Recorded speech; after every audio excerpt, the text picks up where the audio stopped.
सत्य क्या है? सत्य सबसे श्रेष्ठ धर्म है। सत्य से कोई श्रेष्ठ धर्म नहीं है।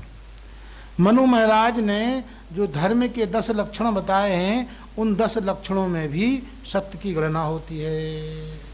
धृति क्षमा दमोस्तेयम शौचमिंद्रिय निग्रह सत्यम क्रोधो धीर 10 कम धर्म लक्षणम। तो धृति क्षमा दमोस्तेयम और सत्यम अक्रोध।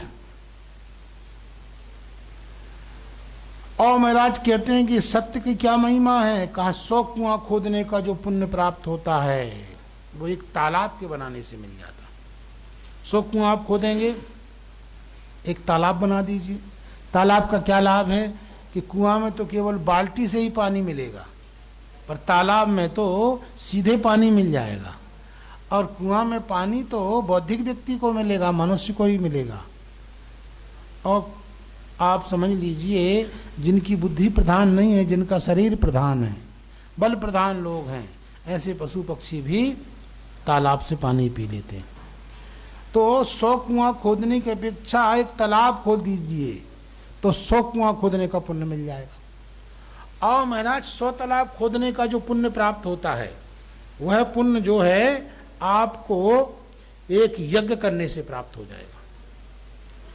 और 100 यज्ञ करने का जो पुण्य प्राप्त होता है, वो एक पुत्र के हो जाने से हो जाता है। एक धार्मिक पुत्र हो जाए आपके यहाँ तो 100 यज्ञ के पुण्य का फल आपको प्राप्त होता है। और महाराज ऐसे हजारों पुत्र उत्पन्न होने का जो पुण्य प्राप्त होता है, वो मात्र एक सत्य बोलने से हो जाता। एक सत्य बोलने से। सत्य की इतनी महिमा है कि हजारों अश्वमेध का पुण्य उसकी बराबरी नहीं कर सकता। और महाराज इतनी महिमा है कि वेदों के अनुशीलन करने का, चारों वेदों का पाठ करने का जो पुण्य प्राप्त होता है, वो पुण्य इकट्ठा किया जाए। पृथ्वी में जितने तीर्थ हैं, उन तीर्थों में स्नान और दर्शन करने का जो पुण्य प्राप्त होता है, वो पुण्य इकट्ठा किया जाए। और वेदों के द्वारा जितने प्रकार की यज्ञ बताए गए हैं, सारे यज्ञों को करने का जो पुण्य प्राप्त किया जाए, वो यदि तराजू में रखा जाए और एक और सत्य रखा जाए, तब भी सत्य का पल्ला भारी रहेगा। सत्य सबसे श्रेष्ठ है। धर्म न दूसर सत्य समाना आगम निगम पुराण बखाना। तो सत्य के समान कोई श्रेष्ठ धर्म नहीं है। सतिया सत्य ना छोड़े, सत्य छोड़े पथ जाए, और सत्य की बांधी लक्ष्मी फिर मिलेगी आए। तो महाराज सत्य बराबर तप नहीं, झूठ बराबर पाप, जाके हृदय साँच है ताके हृदय आप। तो सत्य के बराबर कोई तप नहीं और झूठ के बराबर कोई पाप नहीं। जिसका हृदय सच होता है, उसमें अपने आप परमात्मा बैठ जाते हैं। उसको साधना करने की जरूरत नहीं है, उसको यज्ञ करने की जरूरत नहीं है, उसको योग करने की जरूरत नहीं है, उसको संयम की जरूरत नहीं है। केवल उसने सत्य का आचरण कर लिया, उस सत्य के आचरण करने मात्र से उसको परमात्मा की प्राप्ति हो जाती है। सहज ही प्राप्त हो जाती है। परमात्मा की प्राप्ति जो है प्राप्त की प्राप्ति है, और अप्राप्त की प्राप्ति भी नहीं है।